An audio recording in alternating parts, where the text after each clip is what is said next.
Alright guys, sorry I couldn't be here today. I stay home with my son, so I'll be back tomorrow, but I'm going to give you video notes for AP Euro. This will be video 1. The plan is still to have the reading quiz on Tuesday, so make sure you're preparing for that. 23 is all the nationalism stuff. Have 24 read for tomorrow, so we have the reading quiz. It'll be fairly quick and painless, hopefully. Make sure you take some good notes on that. But anyway, so we'll get into that this week or tomorrow, but anyway, so we left off on Friday at, let's see, I think we're on Russian pogroms. I didn't get to get to Zionism yet. So anyway, I'll just kind of start there and see where we get. But for the Russian pogroms, before 1914, we said that anti-Semitism was most oppressive in East Europe, especially Russia. 4 million of Europe's 7 million Jews lived in Russia with very few legal rights. Russian Jews were regularly denounced as foreign exploiters who corrupted national traditions. So Russian Jews were regularly denounced as foreign exploiters who corrupted national traditions. So I think we've said all this. Between 1881 and 1882, a wave of violent pogroms commenced in southern Russia. Police and army stood outside as peasants looted and destroyed Jewish property. And so it forced a lot of Jewish Russians to relocate. A lot of them came to the United States. I think we got all that covered on Friday, so I think we should be good there. So the new item that we're going to start with that we didn't get to at all is Zionism. So the first thing we're going to look at today is Zionism. Anyway, so all this rise of anti-Semitism because of nationalism was getting so strong, not just in Russia but everywhere. We saw it in France too, that anti-Semitism was getting stronger and stronger. So anyway, there was a movement to do Zionism. Zionism is basically this movement to have a Jewish homeland, or like to basically have a Jewish gathering of people to go back to having a homeland again and get out of Europe. So this movement was dedicated to building a Jewish national homeland in Palestine.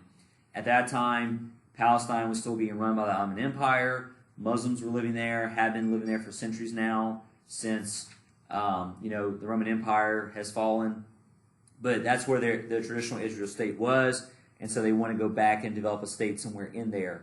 A lot of this was started and led by a man named Theodor Herzl, who you see right here. Theodor Herzl was one of the leaders of the Zionism movement to create this idea of a home country again for Jews.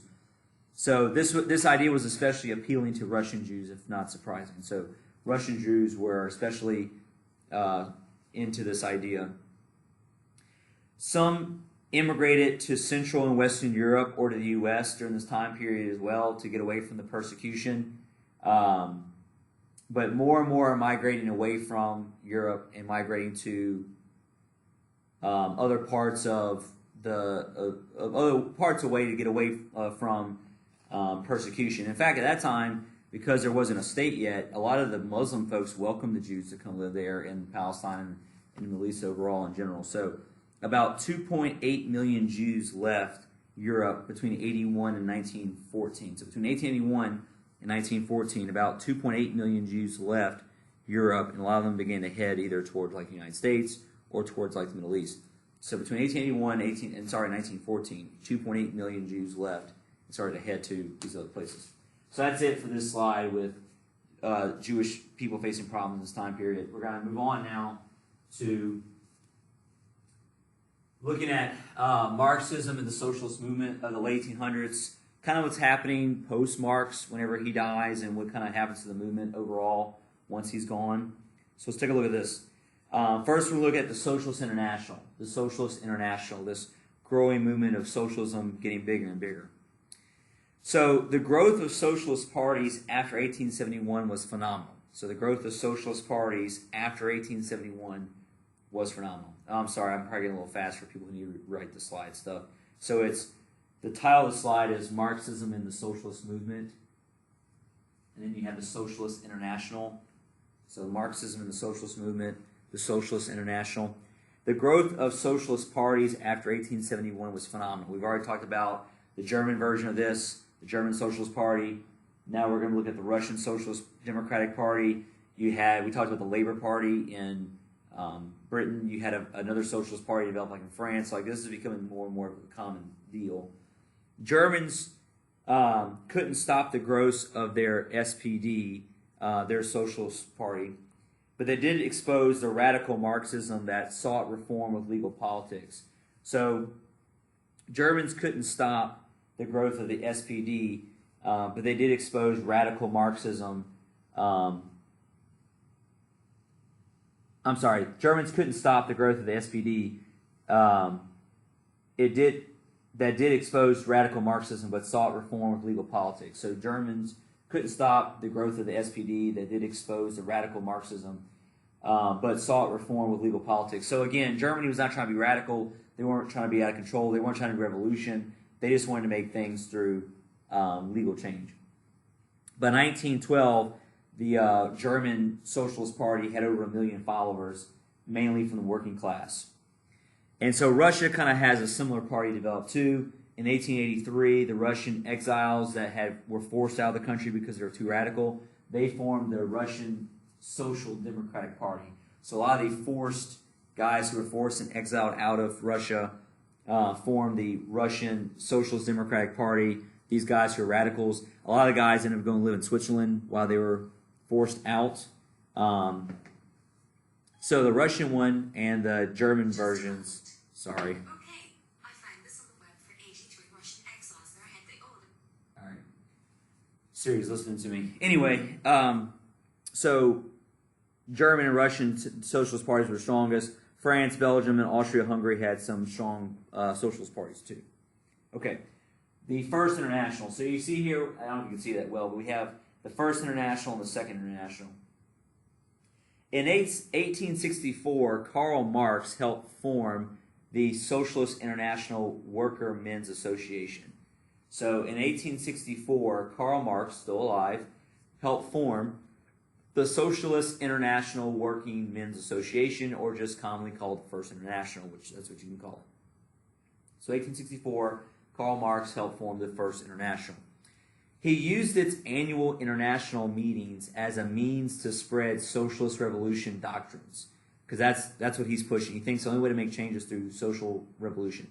So he used its annual meetings, the First International's meetings, as a means to spread socialist revolution doctrines. So he used its annual international meetings as a way to spread socialist revolution doctrines. He endorsed the efforts of the Paris Commune. So he endorsed the efforts and tried to support from the outside the Paris Commune, who tried to implement these socialist reforms, but didn't last long. Marx's embrace of the working class violence frightened many of his supporters or people in Europe. So the First International wasn't widely supported because he's supporting violence, especially among the working classes. So it's not widely supported across the continent. Internal tensions led to the collapse of the First International in 1876. So it only lasted about 10 years. 10 years later, the First International collapsed because of internal disputes and problems. And so later on, you're going to see a second one developed without him that kind of comes after his death. Then again, this is Karl Marx right here on the screen. So the Second International is probably the one you want to be more familiar with. The Second International was formed in 1889, so another decade after the first one collapsed. So the Second International formed in 1889.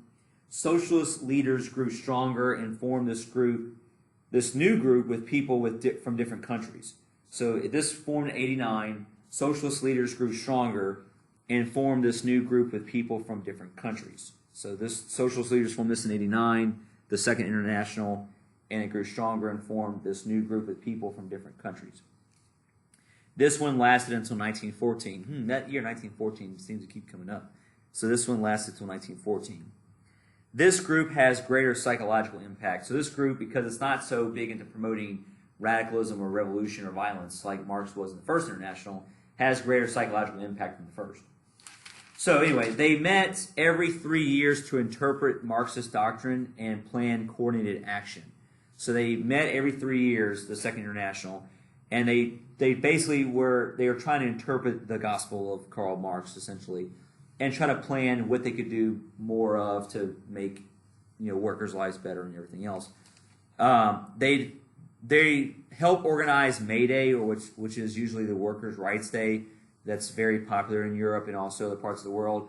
May Day is usually May 1st, where workers will typically protest or march on that day to protest for better rights. So they helped declare May Day or May 1st as a one-day like international strike where they want many protests and strikes to happen simultaneously on May Day to bring awareness to worker problems. So it's a whole day of marches and demonstrations. And because they were less radical and less violent, like they're not out there trying to do revolution, they're a bit more attractive, and so they'll gain more membership as time goes on, all the way up until World War I breaks out in 1914. Okay, so looking at now labor unions and Marxist revisionism.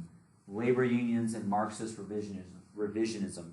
So after Marx died, people were like, all right, he had good ideas, but maybe he was a little too radical.